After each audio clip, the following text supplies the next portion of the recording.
हिम्मत तो देखो इस लड़की की, भरे मंडप के बीच कह रही है मेरे बेटे से, मयंक सारा निर्णय आप पर है कि फेरे हो या नहीं, हम एक दूसरे का हाथ थामे कि नहीं, पर मेरे पापा गाड़ी की डाउन पेमेंट 3 लाख रुपए नहीं भर पाएंगे, ना ही आज ना ही कल।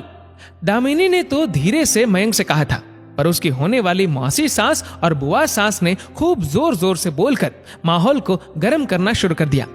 चूंकि दोनों एक ही शहर से थे, तो दोनों पक्षों के लोकल लोग जयमाला देख दावत खाकर जा चुके थे। बस दोनों तरफ के खास खास रिश्तेदार फेरों और विदाई की रस्म के लिए रुके थे। दामिनी बहुत देर से अपने पापा और भाई का चेहरा पढ़ने की कोशिश कर रही थी। जयमाला के बाद से ही उनके चेहरों पर अजीब सी उलझन और चिंता दिख रही थी। पहले तो उसे लगा जैसे जैसे विदाई का समय आ रहा है, पापा भैया को टेंशन हो रही होगी, पर नहीं, ये उलझन तो कुछ और ही थी। और इसी शक को दूर करने के लिए उसने इशारे से अपनी छोटी बहन को बुलाया और सारा माजरा किसी भी तरह पता करने को कहा। पंडित जी फेरों की तैयारी कर रहे थे। दामिनी एक बड़े भाई और छोटी बहन के बीच की बेटी है। माँ, पापा और उनका छोटा सा परिवार। भाई की शादी अभी नहीं हुई थी। पापा कॉलेज में लेक्चरर और भाई की अभी पिछले साल ही जॉब लगी थी। माँ का कहना था कि पहले एक जमाई घर आ जाए, उसके बाद वह बहू घर लेकर आएंगी। पापा और भाई ने अपनी हैसियत से बहुत अच्छी तरह से शादी का इंतजाम किया था। अपने ही शहर का लड़का था। पापा का बिजनेस और लड़का जॉब करता था IT सेक्टर में। एक ही बहन थी मयंक की। छोटा सा परिवार। सब कुछ देख सुनकर आपस में सारी बातें करके मयंक और दामिनी को एक दूसरे से मिलवाकर आप कह सकते हैं कि दोनों पक्षों ने आर्थिक, पारिवारिक सारी स्थितियों को खूब समझकर यह रिश्ता किया था।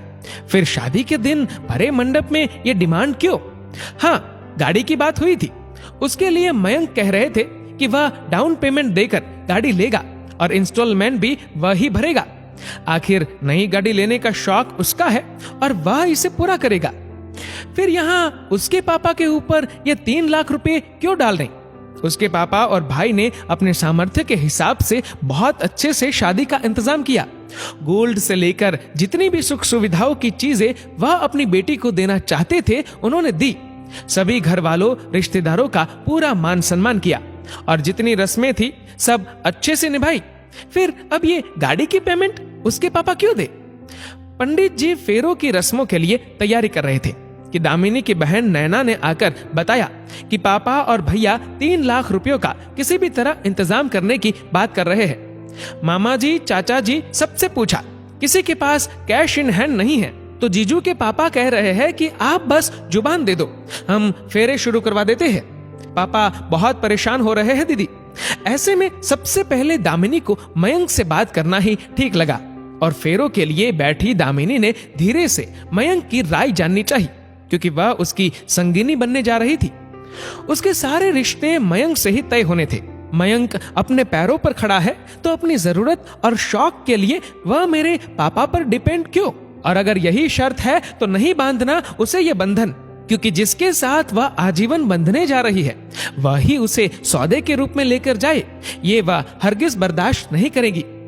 मयंक समझदार, पढ़ा लिखा और भावनाओं को समझने वाला इंसान निकला। फेरों से उठने को पंडित जी ने मना कर दिया तो अपनी बहन और पापा को बुलाकर उन्हीं मौसी और बुआ सास के सामने धीरे से बोला, यही हिम्मत मैं अपनी बहन में देखना चाहूंगा कि कल को कोई परिवार 1000 वादे करके फेरों के वक्त अपनी होने वाली बहू को ये दिखाए कि वह एक चीज है जिसका सौदा हो रहा है, तो वह पूरी हिम्मत से ऐसे रिश्तों को नकार सके। पापा, हम अपनी इच्छाओं के लिए खुद समर्थ है, फिर किसी और के परिवार से ये उम्मीद क्यों? हम शादी करने आए हैं, एक सुंदर बंधन में बंधने, किसी का सौदा करने नहीं। घर वालों के मुंह बन रहे थे, पर दामिनी ऐसा पति पाकर खुश हो रही थी। साथ ही अपनी परवरिश के लिए मन ही मन अपने मम्मी पापा को धन्यवाद दे रही थी, जिन्होंने हमेशा उसे अन्याय के खिलाफ बोलना सिखाया। फेरों की रस्म शुरू हो चुकी थी। पूरा परिवार दुल्हा दुल्हन को फूल बरसाकर आशीर्वाद दे रहा था। वाकई हम सभी को समझना चाहिए कि बेटियों की शादी उत्सव के रूप में होनी चाहिए, उनका सौदा नहीं। दोस्तों, इस वीडियो को लेकर आपकी क्या राय है? नीचे कमेंट करके जरूर बताएगा। और अगर आपको वीडियो अच्छा लगा हो तो इस वीडियो को लाइक करेगा, शेयर करेगा ज्यादा से ज्यादा लोगों तक। और ऐसे ही और भी इंस्पिरेशनल वीडियोस के लिए सब्सक्राइब करें हमारे यूट्यूब चैनल को और फेसबुक पर फॉलो करें हमारे पेज को। धन्यवाद।